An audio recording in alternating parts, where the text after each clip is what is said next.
제11장 마가복음 1에서 4장 마가복음 소개. 왜 마가복음을 공부하는가? 여러분은 마가복음을 공부하면서 예수 그리스도의 성역과 사망 및 부활을 증거하는 현재까지 존재하는 간증 중 가장 힘있는 간증 중 하나를 읽게 될 것이다. 마가는 사건들을 빠르고 극적으로 전개하며 구조의 가르침보다는 영향력 있는 그분의 행위에 더욱 초점을 맞추었다. 그러한 행위 중 으뜸은 속죄였으며 마가는 그리스도 곧 오랫동안 약속되어 온 메시아로서 예수님의 핵심 사명인 속죄를 강조했다. 마가는 구주께서 속죄라는 사명을 어떻게 성취하셨는지를 기록했다. 여러분은 그런 마가의 기록을 공부하면서 그분이 제자들에게 요구하셨듯이 자신의 십자가를 지고 그분을 따를 용기를 얻게 될 것이다. 누가 마가복음을 기록했는가? 초기 기독교 자료에 따르면 마가는 예수 그리스도의 최초의 제자들에 속한 사람은 아니었다. 그는 나중에 개종하여 사도 베드로의 조력자가 되었으며 베드로에게서 배운 것을 바탕으로 자신의 복음서를 기록했다. 유이비비우스, 이클리지에스티클, 히스토리, 트레이스, 커소프레이크, 로브 클래시컬 라이브러리, 로, 153, 1926, 297 참조. 일부 학자들이 추측하듯이 마태와 누가가 복음서를 기록할 때 마가복음을 원자료로 사용했다면 마가와 베드로의 유대 관계는 왜 마태와 누가가 마가복음을 원자료로 사용했는지를 설명하는 데 도움이 된다. 마가 요한 마가로도 불린 마.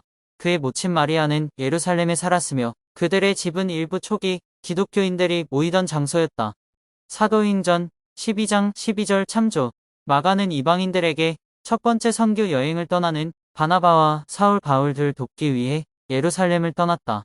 사도행전 12장 25절 13장 5절 참조. 하지만 기록이 없어 그 이유는 모르겠으나 그는 임무를 완수하기 전에 그들을 떠나 예루살렘에 있는 집으로 돌아왔다. 사도행전 13장 13절 참조.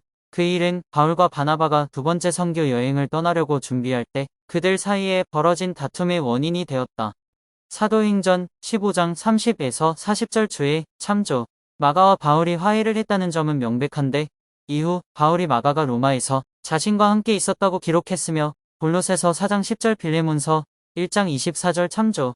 마가를 성역 일에 유익한 동반자라고 칭찬했기 때문이다. 디모데후서 4장 11절. 베드로는 그를 내 아들 마가로 언급함으로써 두 사람 사이에 친밀한 관계를 시사했다. 베드로전서 5장 13절. 마가복음은 언제, 어디에서 기록되었는가? 초기 기독교 자료에는 마가가 로마에서 마가복음을 썼다고 나오는데 그때는 아마도 사도 베드로가 주후 64년경에 순교한 직후였을 것이다. 오늘날 대부분의 학자는 마가복음이 주후 66년에서 주후 73년 사이에 기록된 것으로 여긴다. 마가복음은 누구를 위해, 왜 기록되었는가? 마가복음에는 번역된 아람어, 인용문, 라틴어 표현, 유대인의 관습에 대한 설명 등이 자세히 실려있는 점으로 보아 주로 로마인과 그 외의 이방 국가 출신의 사람들, 그리고 대부분 로마와 로마 제국 전체에 걸쳐서 기독교로 개종한 사람들로 구성된 독자를 대상으로 기록한 것으로 보인다. 마가가 교회의 다수 회원이 호된 신앙의 시련을 겪던 시기에 베드로와 함께 로마에 있었을 것으로 믿는 사람들이 많다. 이 시기는 주후 64년에 시작되었는데 그 시기는 로마에 끔찍한 화재가 일어나 도시의 절반 이상이 소실되었던 때이기도 하다. 그 방화를 저지른 사람은 네로 황제라는 소문이 나돌았다. 로마 역사가 타키투스는 이렇게 기록했다. 소문을 잠재우기 위해 그들의 부도덕으로 혐오의 대상이었던 특정 부류의 사람들, 즉 군중이 기독교인이라 칭했던 사람들을 범인으로 내세워 가장 잔인한 방법으로 그들을 응징했다. 수많은 사람들이 유죄 선고를 받았는데 이는 방화죄보다는 인간에 대한 혐오감에서 기인한 것이었다. 그들은 조롱을 받으며 죽음을 맞이했다. 그들은 들짐승의 가죽으로 덮인 채 개들에게 찢겨 죽임을 당하거나 십자가에 달려있다가 해질녘에 화형이 처해져 밤의 어둠 속에서 활활 타올랐다. 타키타스, 에날즈, 트랜스, 존 잭슨, 로브 클래시컬 라이브러리, 로, 322, 1937, 283, 285. 네로의 집권 시기에 죽임을 당한 기독교도 가운데에는 사도 베드로와 바울도 있었다고 전해진다. 그 후 수년간 로마 제국 전역에 걸쳐 여러 지역에서 기독교도의 순환이 이어졌다. 그들은 격심한 박해에 시달렸으며 사랑하는 사도들과 성도들을 잃어 비통해하고 사회적 및 경제적 격변으로 공경에 처했다. 마가는 이런 상황에 처한 독자들에게 도움을 주고자 예수 그리스도에 대한 가르침을 기록했던 것 같다. 그는 기록에서 하나님의 아들도 성역을 베푸시는 동안에 박해를 받으셨으며 자신이 부활하기 전에 고통과 죽음을 먼저 겪게 될 것이라고 반복해서 가르치셨음을 강조했다. 마가복음의 3분의 1은 구주께서 생애의 마지막 주 동안 전하신 가르침을 다루는 부분이다. 마가는 고통을 받으신 하나님의 아들께서 죽은 자 가운데서 실제로 살아나심으로써 그분의 무죄함이 궁극적으로 입증되었다는 것을 증거했다. 이 증거는 구주를 따르는 사람들은 두려움을 느낄 필요가 없음을 의미했다. 그들은 박해를 받거나 신앙의 시련을 겪거나 죽음에 직면했을 때도 구주를 계속 따랐다. 그들은 주님께서 자신들을 도와주실 것이며 그분이 하신 모든 약속은 결국에는 성취될 것이라는 확신으로 모든 일을 견뎌낼 수 있었다. 마가복음에는 어떤 뚜렷한 특징이 있는가? 마가의 기록은 갑작스럽고도 극적으로 전개되며 사건들을 재빨리 이어서 서술하여 진행 속도가 빠르다. 마가는 곧, 즉시, 당장이라는 단어를 자주 사용하여 속도와 행동이 빠르다는 느낌을 주었다. 마가복음의 내용 중 90% 이상이 마태복음과 누가복음에도 나오지만 마가의 기록에는 종종 더 자세한 내용이 포함되어 있어서 구주께서 보이신 연민과 그분의 주변 사람들이 보인 반응을 더 깊이 느낄 수가 있다. 마가복음 9장 14에서 27절을 마태복음 17장 14에서 18절과 비교한다. 자라나는 씨의 비유 마가복음 4장 26에서 27절 참조. 데가볼리 지방에서 귀먹은 사람을 고치신 일 마가복음 7장 31에서 37절 참조. 벳세다에서 맹인을 고치신 일 마가복음 8장 22에서 26절 참조. 마가복음에만 기록되어 있다. 마가는 제자들의 약점을 다른 복음서 저자들보다 더 많이 기록했다. 마가복음 4장 36에서 41절 6장 52절 8장 14에서 21절 참조. 제자들의 약점은 사도행전에 묘사된 큰 신앙과 성공과는 대조되는 것으로서 부활이 가져다주는 변화와 성신으로부터 오는 것들에 대한 감사하는 마음을 갖게 해준다. 마가복음의 몇몇 중요한 주제는 다음과 같은 질문으로 표현할 수 있다. 예수는 누구였는가? 예수의 정체성을, 또한 고통을 겪는 종이라는 메시아의 역할을, 그리고 자기 십자가를 지고 예수님을 따라야 마가복음 8장 34절 하는 제자의 역할을 이해한 사람은 누구였는가? 베요. 마가복음 1에서 4장. 예수님이 침례 요한에게서 침례를 받으셨을 때 하나님의 음성은 예수가 그의 사랑하는 아들이라고 선언하셨다. 예수님은 권세로 복음을 전하고 제자들을 부르며 기적을 행하셨다. 그분은 자신에 대한 반대가 커지자 비유로 가르치셨다. 마가복음 5에서 7장. 구주께서 계속해서 많은 기적을 행하시고 사람들에 대한 연민을 보이셨다. 헤롯 안디바가 침례 요한을 죽인 후 예수님에 대한 반대도 더욱 극심해졌다. 예수님은 거짓 전통에 맞서 가르침을 주셨다. 마가복음 8에서 10장. 예수 그리스도께서 계속해서 기적을 행하셨다. 베드로가 예수께서 그리스도이심을 간증했다. 구주께서 자신이 고통과 죽음, 부활을 겪을 것이라 세 차례에 걸쳐 예언하셨지만 제자들은 그분의 속죄가 임박했음을 제대로 이해하지 못했다. 예수님이 그분의 제자에게 요구되는 겸손과 봉사에 관해 가르치셨다. 마가복음 11에서 16장. 마가는 예수 그리스도의 마지막 가르침, 고통, 죽음, 부활을 포함하여 그분 생애의 마지막 주를 기록했다. 마가복음 1에서 4장 소개 및 연내. 마가복음 1에서 4장의 시작과 끝은 예수 그리스도의 신분에 특별한 주의를 불러일으키는 내용이다. 마가복음 1장 1절에 나오는 하나님의 아들 예수 그리스도의 복음의 시작이라 라는 문구는 거의 마가복음의 제목처럼 간주된다. 마가복음 4장 41절에는 구주께서 바다에 몰아치는 폭풍을 잠재우시자 제자들이 경이로워하며 그가 누구이기에 라고 감탄했다고 기록되어 있다.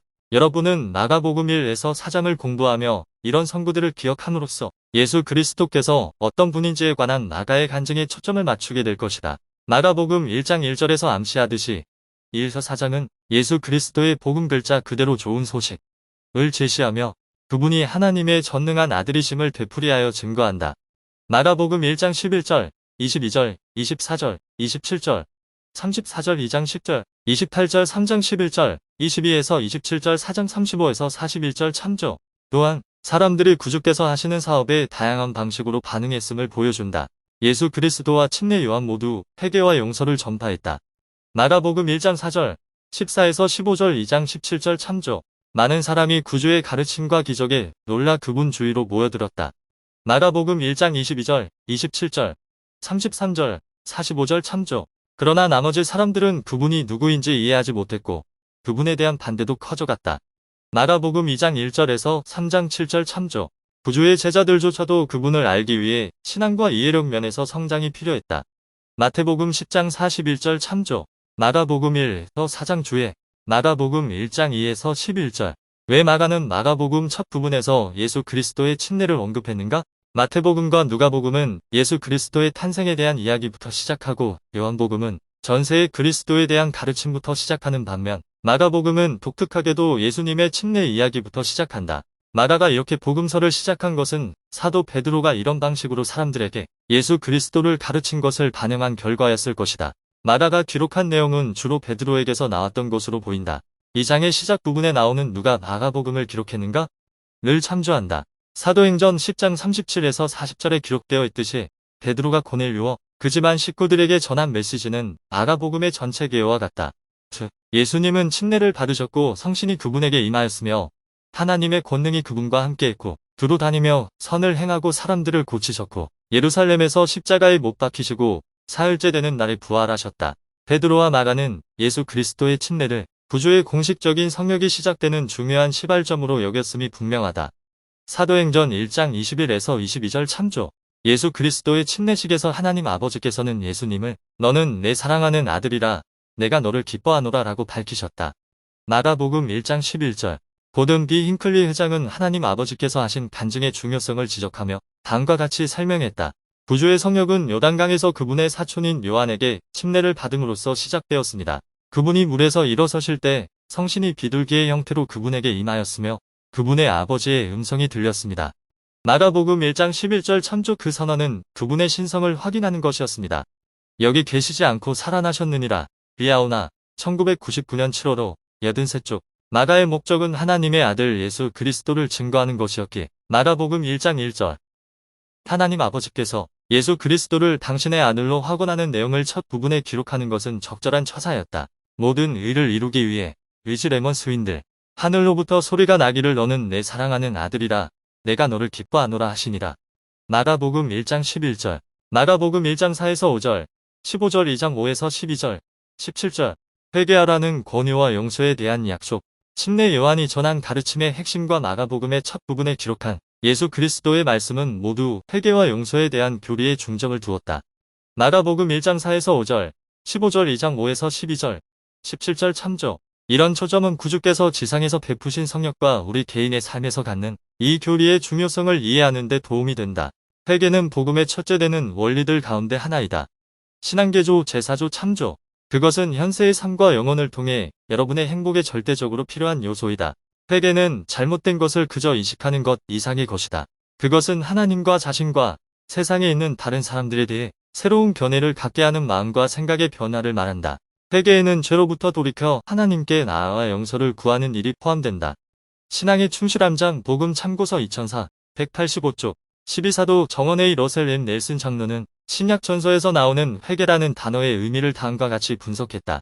예수님께서 회개하라고 말씀하셨을 때 그분의 제자들은 그 계명을 그리스어의 동사인 메터노로 기록했습니다. 이 강력한 단어에는 큰 의미가 담겨 있습니다. 이 단어에서 접두사 메타는 변화를 의미합니다. 그 전미사는 다음 네 가지의 중요한 그리스 용어와 관련이 있습니다. 나우스는 마음을 의미하고, 노시스는 지식을 의미하며, 푸뉴마는 영을 의미하고, 휴는 호흡을 의미합니다. 그러므로 예수님께서 회개하라고 말씀하셨을 때 그분은 우리에게 변화하라, 즉 마음과 지식과 영을 변화하라고 요구하셨습니다. 회개와 계심. 리아오나 2007년 5월호 103쪽. 마가복음 1장 4에서 5절. 이 성구들에 나오는 사람들은 죄를 사함받기 위해 무엇을 했는가? 왜 그렇게 하는 것이 죄를 사함받는 과정에서 필수적인가? 마가복음 1에서 4장. 이 교재의 다른 부분에 나오는 주의 마가복음 1에서 4장에 나오는 구주의 성역에서 있었던 가르침과 사건 중 다수는 마태복음과 누가복음에도 나온다.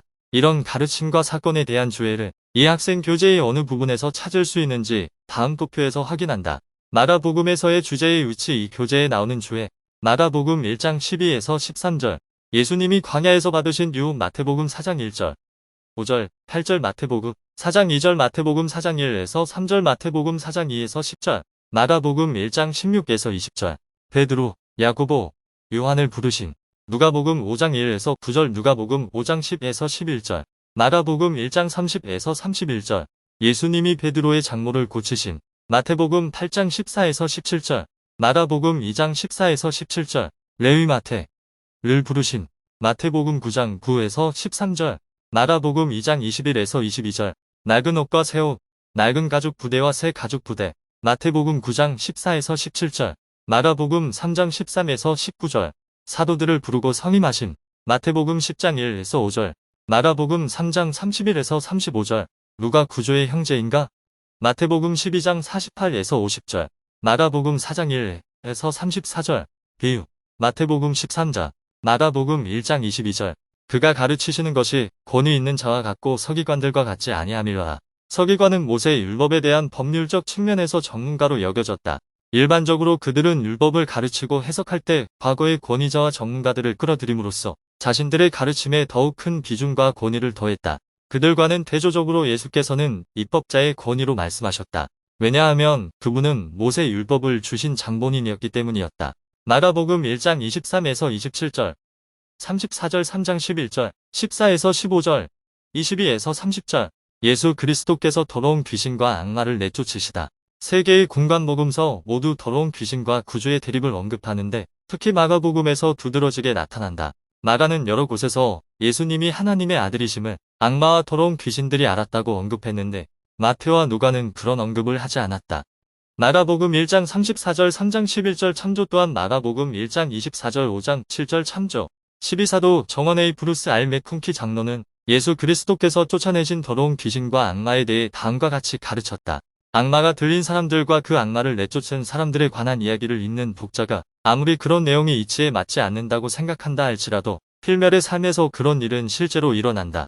천군, 즉 영원하신 하나님 아버지의 영의 자녀 중 3분의 1이 모반하여 하늘에서 쫓겨났다. 악마의 사자이자 멸망의 아들인 그들은 지상을 활보하며 파멸시킬 만한 사람들을 찾아다닌다.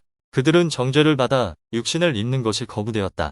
더는 증거할 수 없으므로 그들은 비참한 상태에 있으며 또한 온 인류가 비참해지기를 추구한다. 그들은 영원히 저주받는 희망 없는 영혼들이다. 우리의 자비로운 하나님께서 정하신 재앙 규정과 율법에 따라 그들이 육체의 장막 안에서 일시적인 지위를 갖게 된다면 그들은 다른 사람들의 육체에 거하게 된다. 어떻게 또는 어떤 상황에서 다른 사람의 육체를 차지하도록 허락되는지는 알지 못한다.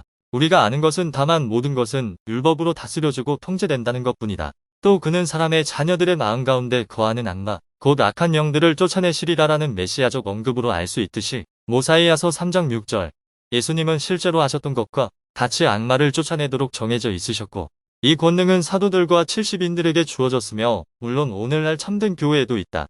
더 못할 메시아전 프롬 베들리헴 투 캘버리 사볼즈 1979에서 1981 두권 36에서 37페이지 구주께서 악한 영을 내쫓으신 이야기를 공부할 때 사탄은 사람들의 허락 없이는 그들을 지배할 힘을 가질 수 없다는 점을 기억하는 것이 중요하다. 제1회장단의 제임스 이 파우스트 회장은 이렇게 설명했다. 우리는 사탄의 힘에 대한 두려움으로 무력하게 될 필요는 없습니다. 사탄은 우리가 용납하지 않는 한 우리를 지배할 힘을 가질 수가 없습니다. 사탄은 참으로 비겁하여 우리가 굳게 선다면 물러가게 될 것입니다. 사도인 야고보는 이렇게 권고했습니다. 그런즉 너희는 하나님께 복종할지어다 마귀를 대적하라 그리하면 너희를 피하리라. 야고보서 4장 7절. 사탄은 우리가 말하지 않는 한 우리 생각을 알 수 없습니다. 그리고 미파이는 이렇게 말합니다. 그가 의로운 백성들의 마음을 다스릴 아무 권능도 갖지 못함이니. 미파이전서 22장 26절 참조. 능숙한 모방자, 성도의 법 1988년 1호로 39주. 마가복음 1장 33에서 39절. 45절 2장 2절 3장 7에서 9절 20절 4장 1절 예수님을 찾아 나선 군중 마가복음 1에서 4장의 여러 성구에는 구주께서 갈릴리에서 성령을 베푸시던 초기에 엄청난 인기와 열광적인 환영을 받으셨다고 나온다.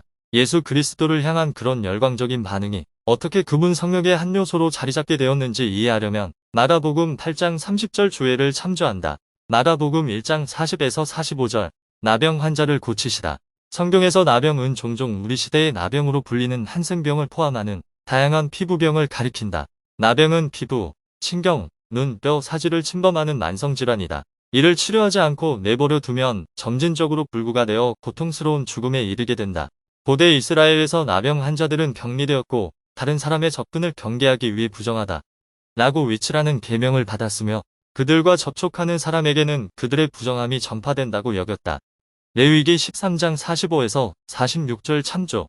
그러므로 예수님이 이 나병 환자에게 손을 떼어 고치신 것은 놀라운 일이었다. 마가복음 1장 41절 참조. 그에게 손을 대신 행위는 안수례와 관련 있을 것이나 그것은 또한 구주께서 지니신 연민을 나타내며 더불어 그분의 우선순위가 의식의 요건보다는 율법의 더 중한 바 중 하나인 자비에 있음을 나타낸다. 마태복음 23장 23절. 구주께서는 나병 환자를 고치신 후 그에게 모세의 율법에 따라 몸을 제사장에게 보이고 희생 제물을 드리며 정결 의식을 받으라고 명하셨다. 마가복음 1장 44절 레위기 14장 1에서 32절 참조. 나병은 육체를 파멸시킬 뿐만 아니라 그 사람을 격리하여 홀로 지내게 함으로써 사회적 신분도 손상하기 때문에 살아있는 죽음으로 간주하였다. 구주께서는 이 나병 환자를 고쳐주심으로써 그의 육체만 치유하신 것이 아니라 그를 사회로 다시 복귀시켜 주셨다. 깨끗함을 받으라. 카일 빈센트. 한 나병 환자가 와서 이르되 원하시면 저를 깨끗하게 하실 수 있나이다. 마가복음 1장 40절. 12사도 정원의 보이드 K 페커 회장은 구주께서 나병 환자를 고치신 이를 회개와 예수 그리스도의 속죄를 통해 받을 수 있는 용서에 비유하여 다음과 같은 시를 썼다. 옛날에는 부정하다. 고 소리치면 나병 환자 가까이 있다는 경고였지. 부정하다. 부정하다. 소리치면 모두 겁내고 물러섰지. 나병 환자 손 닿으면 자기도 나병 환자 된다고. 옛날에는 치료할 방법이 없어. 그저 좌절할 수밖에 없었지. 하지만 한 가지 방법이 있다고 기록에 나와 있지. 이분이 만지면 모두 다 낫는다고. 그 끔찍한 고통 없앨 수 있다고. 썩은 살이 새롭게 된다고. 그분이 10명의 나병 환자 고치신 날은, 그들을 깨끗게 하신 날은 그분의 성역, 그분의 삶의 의미를 잘 보여주는 것 아닌가? 그것이 아무리 큰 기적이라 해도 이 때문에 그분 오신 건 아니었지. 죽음과 죄와 수치에서 모든 영혼을 치유하러 오신 거지. 깨끗하게 되려고 해야 할 일, 우리 혼자 할 수는 없지. 율법에 따르면 순결한 분이 속죄해야 한다 하지. 자비의 변호가 있기까지는 공의가 지배한다 가르쳐 주셨지. 회개하고 침례받으며 말씀대로 살면 우리 보고들은 모든 것 이해할 수만 있대도 깨끗하게 씻겼노라. 이 두 낱말보다 더 고귀한 선물 없음을 알게 되리라. 깨끗하게 씻겨노라. 성도의 법 1997년 7월호 10에서 11쪽. 마가복음 2장 1에서 3장 7절. 반대가 커진. 구주께서 겪으신 반대는 마가복음에서 다루는 주제 중 하나이다. 마가복음 2에서 3장에서는 구주의 성역에 대한 반대가 어떻게 시작되었는지를 보여준다. 마가의 기록에는 구주께서 중풍병자를 고치고 그의 죄를 용서하셨으며 마태를 성직에 부르시고 죄인들과도 함께 식사를 하셨고 안식일에 손이 마른 사람을 고치셨다고 나온다. 서기관과 바리새인들은 그 사건들 각각에 대해 이의를 제기하였는데 그들의 반대는 단순한 의심에서 마가복음 2장 6에서 7절 참조. 시작하여 예수님을 파멸시키려는 음모로까지 이어지며 마가복음 3장 6절 참조. 심화되었다. 마가복음 2장 2에서 5절. 중풍병자와 그를 구죽대로 데려간 네 사람의 단합된 신앙. 중풍병자와 마가복음 2장 3절. 그의 친구들이 구주께 가까이 다가가기까지 어떤 것들이 필요했을지를 생각해보면 그들의 신앙과 결의에 감탄하게 된다. 이 성구에 나오는 중풍은 마비를 의미한다. 그 사람은 걸어서 구주께로 갈 수 없었으므로 다른 사람들이 그를 운반해 주어야 했다. 1세기의 가버나움의 주택들은 돌벽으로 지어졌으며 지붕은 들보를 고정한 후에 나무와 지프로 평평하게 짜서 얹고 틈새는 다진 흙으로 메웠다. 중풍병자를 들것에 실어 메고 가던 네 사람은 예수께서 가르치고 계시던 집이 사람들로 붐벼서 문으로 들어갈 수 없음을 알게 되었다. 그들은 친구를 위해 지붕으로 올라가서 진흙과 지프로 만들어진 천장 또는 아마도 야자수 잎으로 덮은 창을 큼직하게 뚫어 들것을 구주께서 계신 곳으로 내렸다. 예수께서 그들의 믿음을 보시고라는 말은 마가복음 2장 5절. 그 5사람의 단합된 신앙을 말하는 것으로 그들은 구주께로 다가가기 위해 힘을 합쳐 매우 끈질기게 노력하는 모습을 보여 주었다. 제1회장단의 디이터 F. 우트도르프 회장은 다음 경험을 나누며 다른 사람들과 단합하여 의로운 일을 행하는 것의 중요성을 가르쳤다. 몇 해 전 독일 다름슈타트에 있는 집회소에서 형제님들이 음악 행사를 위해 예배실에 있는 그랜드 피아노를 옆에 붙어있는 활동실로 옮기도록 부탁받았습니다. 어느 누구도 이삿짐 업종에 종사하는 사람이 아니었기에 그 무거운 악기를 예배실을 지나 활동실까지 옮기는 것은 거의 불가능해 보였습니다. 그 일을 하기 위해서는 체력뿐만 아니라 신중하게 협력하는 것도 중요하다는 것을 모두들 알고 있었습니다. 많은 의견들이 나왔지만 그중 어느 것도 피아노의 균형을 맞출 수 있는 방법은 아니었습니다. 그들은 힘, 키, 연령에 따라 계속해서 위치를 바꾸어 보았지만 어느 것도 잘 되지 않았습니다. 그들이 뭘 해야 할지 몰라 피아노 주위에 우두커니 서 있을 때 저의 좋은 친구인 한노 루신 형제님이 대담하게 말했습니다. 형제님들 함께 가까이 모여 선 다음에 각자 자신이 서 있는 곳에서 들어 올리십시오. 그 방법은 너무 간단해 보였습니다. 그럼에도 불구하고 각자 자신이 서 있는 곳에서 들었을 때 마치 피아노가 자기 힘으로 땅 위에서 들리워져서 활동실로 옮겨가는 것 같았습니다. 그것이 그 문제에 대한 답이었습니다. 그들은 함께 가까이 모여 서서 자신이 서 있는 곳에서 들어올리기만 하면 됐습니다. 저는 종종 루신 형제님의 간단한 방법에 대해 생각해 보고는 그 심오한 진리에 감명을 받습니다. 자신이 서 있는 곳에서 들어올리는 것이 간단해 보일지도 모르지만 그것은 힘의 원리입니다. 자신이 서 있는 곳에서 들어올리십시오. 리아오나 2008년 11월 53에서 신내 쪽 개개인이 단합된 신앙을 보일 때 받을 수 있는 힘에 관하여 제1회장단의 헨리 B. 아이어링 회장은 이렇게 가르쳤다. 많은 사람의 기도와 신앙이 더해지면 영의 영향력을 끌어내릴 수 있습니다. To know and to love God evening with President 헨리 B. 에어링 FEB 26 2010 사시 LDS 다도 RG 중풍병자 이야기를 마음속에 그려볼 수 있도록 LDS 다도 RG에서 예수 그리스도의 생애 성경 비디오에 나오는 중풍병자의 죄를 사하시고 치유해 주시는 예수 지저스 포기브즈 신스 앤 힐즈어 맨스트리컨 위드 폴즈를 시청한다. 이 비디오는 마가복음 2장 1에서 12절을 다룬다. 마가복음 2장 5에서 11절. 이 성구들에 묘사되어 있듯이 구주께서는 그 사람을 위해 어떤 두 가지 기적을 행하셨는가? 사람들은 어떤 기적을 볼 수 있었으며 어떤 기적을 볼 수 없었는가? 이 성구들에 따르면 사람들은 예수님이 보이지 않는 기적을 행하셨다는 사실을 어떻게 알 수 있었는가? 마가복음 2장 7절. 오직 하나님 한 분 외에는 누가 능히 죄를 사하겠느냐? 브루스 R. 맥쿵키 장로는 중풍병자를 고치신 일화에는 구주가 어떤 존재인가를 나타내는 중요한 진술이 포함되어 있다고 설명했다. 주님의 생애에서 이 사건은 그분이 메시아라는 사실을 분명하고 확실하게 보여준 증거이다. 이는 그분이 성역을 베푸신 이들 가운데 있었던 사람들이 인정한 사실이다. 그분은 하나님이 자신의 아버지이심을 자주 증언하셨으며 유례 없는 가르침과 병고침의 성역으로 그 개인적인 증언을 뒷받침하셨다. 그분의 목적은 자신이 오직 하나님만이 할 수 있는 일을 했음을 알리고 하나님 아버지의 권능으로 그 일을 했음을 입증하는 것이었다. 예수님과 그 자리에 있던 율법사 모두 하나님만이 죄를 사하실 수 있음을 알았다. 따라서 예수님은 하나님의 권능이 자신 안에 있다는 확실하고도 극적인 증거로서 이 적절한 기회를 취하여 아마도 이 기회를 구하여 죄를 사하셨다. 율법사들은 죄를 사하는 능력을 사칭하는 것이 신성 모독임을 정확하게 알고 있었기에 마음속으로 의문을 품게 되었다. 그러자 예수님은 그 어떤 협작꾼도 할 수 없는 일을 하셨다. 즉, 죄를 사함받은 그 사람을 치유해 주심으로써 자신의 신성한 권능을 입증하셨다. 죄를 사하는 것이 병자를 일어서게 하고 걷게 하는 것보다 더 많은 권능을 요하겠느냐? 라는 그분의 질문은 오직 한 가지 대답만이 가능하다. 그 두 가지는 하나의 권능으로 할 수 있는 것이며 따라서 그중 한 가지를 할 수 있는 이는 나머지 한 가지도 할 수 있다. 다크트로날 뉴 테스터먼트 카먼테리 3볼즈 1965에서 1973년 한 권 177에서 178페이지 마가복음 2장 12절 중풍병자를 고치신 조셉 스미스 여기는 중풍병자가 하나님의 권능으로 치유되었음을 군중이 인정했다는 사실이 다음과 같이 분명하게 언급되어 있다. 그가 일어나 곧 상을 가지고 모든 사람 앞에서 나가거늘 그들이 다 놀라고 많은 이들이 하나님께 영광을 돌리며 이르되 우리가 이런 하나님의 권능을 도무지 보지 못하였다 하더라.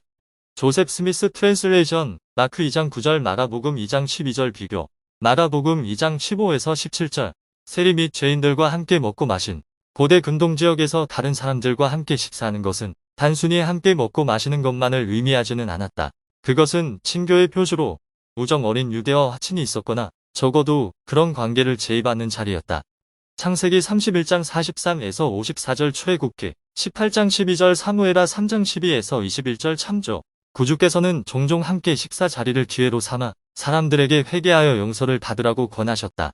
여러 차례 그런 일이 벌어질 때면 독실한 채하던 유대인들은 자신들이 죄인으로 여기는 사람들과 함께 친교를 나누며 식사하시는 예수님을 비난했다. 마가복음 2장 15에서 17절 누가복음 15장 2절 19장 1에서 10절 참조 그들이 죄인으로 여긴 사람들에는 계명을 어겨 죄를 범한 사람들뿐만 아니라 바리새인의 전통에 따라 생활하지 않는 사람들, 즉 세리처럼 일상적으로 성스럽지 못한 일을 한다고 여겨지는 사람들과 사마리아인과 이방인처럼 사도행전 10장 28절 참조 이스라엘인이 아닌 사람들이 포함되었다. 세리에 관한 더 자세한 내용은 마태복음 9장 9에서 13절 조회를 참조한다. 마가복음 2장 23절에서 3장 7절 안식일에 대한 논쟁 구주께서는 지상에서 성역을 베푸시는 동안 유대인 지도자들의 반대에 습하게 부딪히셨는데 그중 다수는 안식일에 어떤 활동이 적절한가에 관한 문제와 관련이 있었다. 고대 이스라엘에서 안식일은 이스라엘 백성을 다른 모든 사람들로부터 구별시켜주는 기준이 되었다. 다른 문화권에서도 성스러운 장소, 희생 제물을 바치는 율법, 여러 가지 종교적 관습이 있었으나 안식일은 이스라엘에만 있었다. 출애굽기 31장 12에서 17절, 에스겔 20장 12절, 20절 참조. 유대인 율법사들은 자신들의 성스러운 날을 보호하기 위해 안식일에 허용되는 활동과 그렇지 않은 활동에 대해 수많은 규정을 만들었다. 그러한 구전 율법의 전통이 만들어진 이유는 성문 율법을 어기지 못하도록 예방하겠다는 의도에서 비롯된 것이었다. 신약 시대에 이르기까지 안식일에 일정한 활동을 금하는 이런 전통은 많은 유대인 사이에서 논쟁거리였다. 유대인 지도자들이 구주의 안식일 활동에 대해 이의를 제기한 한 가지 예는 구주의 제자들이 그분과 함께 밀밭 사이를 지나가면서 이삭을 조금 땄던 일이다. 마가복음 2장 23에서 24절 참조. 모세 율법에서는 낫을 들고 남의 밭에 들어가 곡식을 추수하는 것이 아닌 한 밀밭을 지나가면서 손으로 이삭을 조금 따는 것은 허용되었다. 신명기 23장 25절 참조. 그러나 바리새인들의 구전 율법은 모세 율법보다 한 단계 더 나아가 안식일에 손으로 이삭을 따는 것도 금했다. 구주의 제자들을 본 바리새인들은 그분께 제자들이 율법을 어겼다고 지적했다. 마가복음 2장 27에서 28절. 안식일이 사람을 위하여 있는 것이요. 또한 마태복음 12장 8절, 누가복음 6장 5절 참조. 후기 성도판 영문 성경 조셉 스미스 역에서는 성경의 마가복음 2장 27절에 다음과 같은 내용을 더하였다. 그러므로 안식일은 휴식의 날로 사람에게 주어졌느니라. 또한 사람이 하나님께 영광을 돌리도록 주어졌지 사람이 먹지 않도록 주어진 것은 아니니라. 이는 인자가 안식일을 만들었기 때문이라. 그러므로 인자는 안식일에도 주인이니라. 조셉 스미스 트랜슬레이션 마크 2장에서 27절. 인자에 대한 더 자세한 내용은 마태복음 8장 20절, 9장 6절, 10장 23절, 11장 19절, 12장 8절, 32절, 40절 주애를 참조한다. 제임스 이 파우스트 회장은 우리가 안식일에 어떤 일을 해야 하는지를 알 수 있도록 다음과 같이 권고했다. 안식일에 대한 모세의 율법에는 해야 할 것과 해서는 안 될 것들이 상세하게 수록되어 있습니다. 이것은 포로로서 오랫동안 개인의 선택의지를 박탈당해왔던 사람들에게 순종을 가르치기 위해 필요한 일이었을 것입니다. 따라서 이런 모세의 율법은 구주께서 선포하신 대로 엄격하게 지켜져야 했습니다. 그 당시엔 안식일 준수에 대한 규정들이 신앙이나 사랑 및 영의 은사와 같은 율법의 더 중한 바보다 더 중시되었습니다. 마태복음 23장 23절. 우리 시대에는 하나님께서 끝도 없는 수많은 제약을 요구하지는 않으시며 그분은 우리의 예지를 인정해 주고 계십니다. 아마 이것은 안식일 예배에 대한 문자 그대로의 의미보다 그 영을 더 많이 얻을 수 있기를 바라는 뜻에서 그렇게 하셨을 것입니다. 그러나 오늘날 안식일을 오용하는 일이 비일비재합니다. 우리는 약속된 위대한 축복을 놓칠 기로에 서 있습니다. 결국 이것은 주님께서 모든 일에 우리를 시험하여 교리와 성약 98편 14절. 우리가 온전히 헌신하는지를 알아보기 위한 시험입니다. 안식일에 하는 일이 합당한 일인지 아닌지 어디에 선을 그을 수 있겠습니까? 지침 안에서 우리 각자는 스스로 그 문제에 대한 답을 찾아야 합니다. 이런 지침들은 경전과 현대 선지자들의 말씀 안에 들어있기는 하지만 그것들을 우리 마음속에 확고히 받아들여 양심에 따라 적용해야 합니다. 주님 앞에 겸손히 나아가 마음과 목숨과 뜻을 다하면 안식일을 범하는 일은 일어나지 않게 될 것입니다. 마태복음 22장 37절 참조. 어떤 일이 안식일에 합당한 것인가 아닌가를 결정하는 기준은 우리 각자가 주님께 솔직하게 최선을 다하고 있는가에 따라 결정됩니다. 안식일에는 우리가 해야 할 일을 해야 하며 경건한 자세로 행해야 하고 그 밖의 활동은 제한해야 합니다. 안식일을 잘 지킴으로써 받는 축복에 관하여 제가 드린 말씀이 여러분에게 잘 전달되었기를 바랍니다. 주님의 날, 성도의 법, 1992년 1호로 40쪽. 마가복음 3장 2절. 사람들이 예수를 주시하고 있거늘. 마가복음 3장 2절에서 주시하 타 로번역된 그리스어는 바리새인들이 악의적인 의도로 예수님을 유심히 살피고 있었음을 의미한다. 그들은 예배를 드리러 회당에 온 것이 아니라 결정을 찾으러 왔다. 마가복음 3장 4에서 6절. 안식일에 선을 행하는 것과 악을 행하는 것, 어느 것이 옳으냐? 안식일에 선을 행하는 것과 악을 행하는 것, 생명을 구하는 것과 죽이는 것, 어느 것이 옳으냐라는 구주의 질문은 마가복음 3장 4에서 5절, 생생한 가르침을 전하는 발판이 되었다. 일부 율법사들은 위급한 상황에서만 안식일에 생명을 구하는 것을 허용한다고 정해두었다.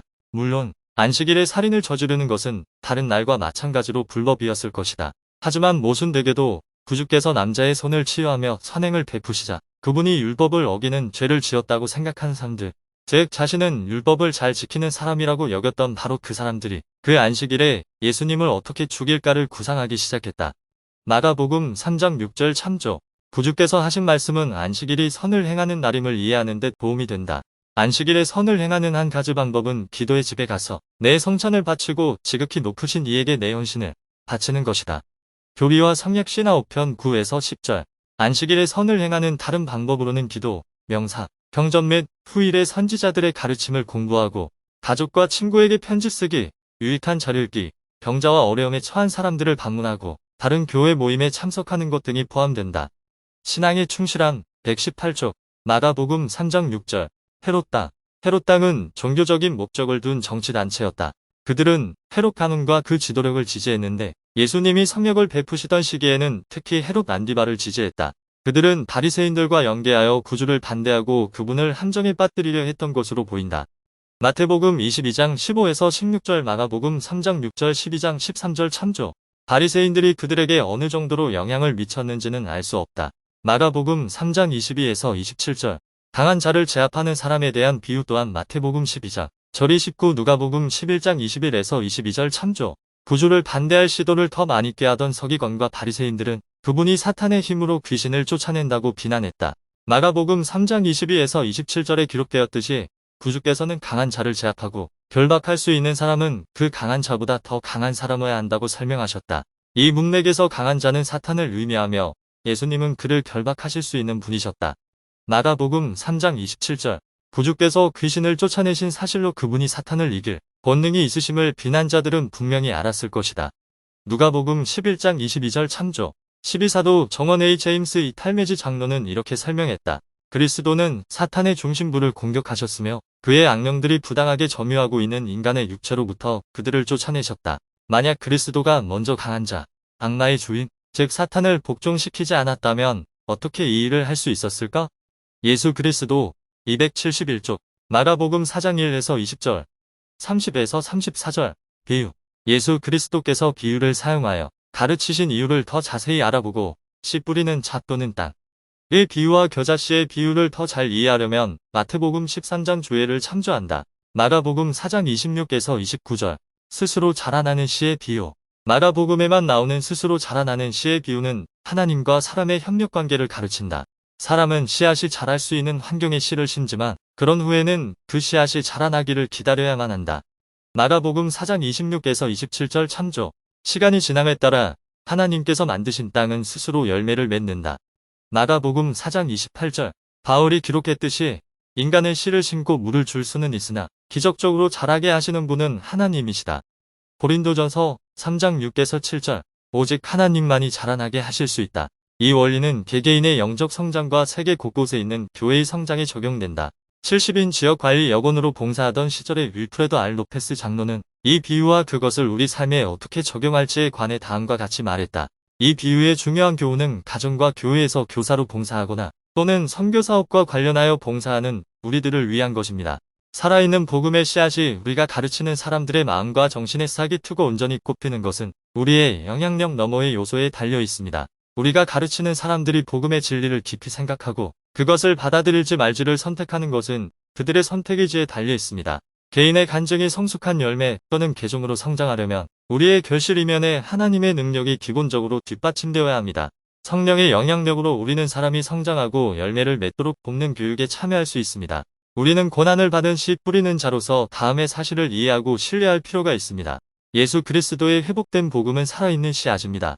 우리가 그것을 가르치면 하나님의 은혜가 우리가 가르친 사람들에게 임하여 그들이 영적으로 성장한 상태에 이르도록 자라게 하고 선한 행위를 낳게 한다는 것입니다. 이렇게 할 때 추수의 날에 우리의 기쁨은 충만할 것입니다. 은연중에 자라나는 씨의 비유. 위아우나 2003년 2호로 32쪽 마가복음 4장 35에서 41절. 예수 그리스도께서 폭풍을 잠재우셨다. 갈릴리 바다는 이스라엘 북동부 지방에 있는 담수호로 해수면보다 거의 213m 아래에 있는 요르단 지구대에 있으며 서쪽과 북쪽 및 동쪽으로 높은 산에 둘러싸여 있다. 바람이 서쪽 경사면을 내리치면 광풍이 갑작스럽게 형성되어 비교적 규모가 작은 이 호수에 엄청난 파도를 일으킬 수 있다. 그러면 호수 한가운데 있는 어부들은 생명의 위협을 느껴 두려움에 떨 수도 있다. 마가가 묘사한 그날에도 큰 광풍이 일었고 친구들이 두려움에 사로잡혀 깨울 때까지 예수님은 평온하게 주무시고 계셨다. 하워드 W. 헌터 회장은 구주께서 갈릴리 바다에서 폭풍을 잠잠하게 하신 마가의 기록을 인용하며 몇 가지 중요한 진리를 다음과 같이 말했다. 우리 모두는 우리 생애에서 어떤 갑작스러운 폭풍우를 만난 적이 있습니다. 그중 몇 가지는 비록 갈릴리 바다의 폭풍우같이 일시적이기는 하지만 사납고 무서우며 파괴적일 수도 있습니다. 개인으로서, 가족으로서, 사회로서, 국가로서, 심지어 교회로서도 우리는 갑작스러운 돌풍을 만나게 되어 어떤 식으로든 주님이시여 우리의 죽게 된 것을 돌아보지 아니하시나이까? 라고 간구해 본 적이 있습니다. 그리고 우리는 폭풍우가 지난 후 잠잠한 가운데 어떻게든 다음 음성을 듣게 됩니다. 어찌하여 이렇게 무서워하느냐? 너희가 어찌 믿음이 없느냐? 자신이 믿음이 없다고 생각하고 싶은 사람은 아무도 없을 것입니다. 그러나 저는 주님의 이 조용한 꾸짖음은 크게 가치 있는 것이라고 생각합니다. 우리가 믿는다고 말하며 받들어온 이 위대한 여호와께서는 물 가운데에 궁창이 있어 물과 물로 나뉘라라고 말씀하셨던 창세기 1장 6절. 바로 그분이십니다. 그리고 그분은 천하의 물이 한 곳으로 모이고 무티 드러나라라고 말씀하셨던 분이기도 합니다. 창세기 1장 9절. 또한 이스라엘 사람들이 마른 땅 위로 지나갈 수 있도록 홍해를 가르신 바로 그분이셨습니다. 출애굽기 14장 21에서 22절. 참조. 그분이 갈릴리 바다 위에서 일어나는 몇 가지 자연의 힘에 명령하실 수 있었다는 것은 분명히 놀라운 일은 아닐 것입니다. 그리고 그분께서는 우리 생애의 거친 파도를 잔잔하게 하실 수 있다는 것을 믿음으로 깨달아야 합니다. 그러나 예수님은 슬픔과 고통과 번민과 운명의 시달림을 받으셨습니다. 주님의 배는 거의 온 생애 동안 요동쳤으며 적어도 인간의 눈에는 그 배가 바위투성이의 갈보리 해안에 치명적으로 부서져 버린 것 같습니다. 우리는 인간의 눈으로 삶을 바라볼 것이 아니라 영적인 시각으로 십자가에서 일어났던 전혀 다른 일을 알아야 합니다. 아무리 폭풍우가 사납게 휘몰아쳐도 구주의 입술과 마음에는 평강이 있었습니다. 우리 마음속에, 우리 가정에, 전 세계에서 각자의 나라들에, 나아가 때때로 교회가 당면하는 시달림 속에서 우리도 그럴 수 있기를 간구합니다. 우리는 개인적으로나 사회적으로 어떠한 방해도 없이 인생을 살아가기를 기대해서는 안 됩니다.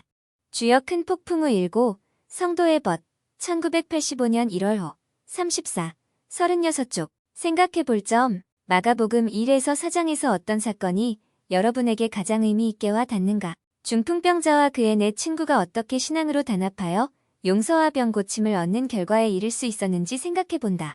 마가복음 2장 1에서 12절 참조. 여러분은 사람들의 신앙과 기도가 합쳐져서 하늘의 축복을 가져오는 것을 언제 보았는가? 마가복음 1에서 4장을 공부했으므로 여러분은 이제 예수 그리스도에 관하여 그가 누구이냐라고 누가 묻는다면 어떻게 답하겠는가? 마가복음 4장 41절.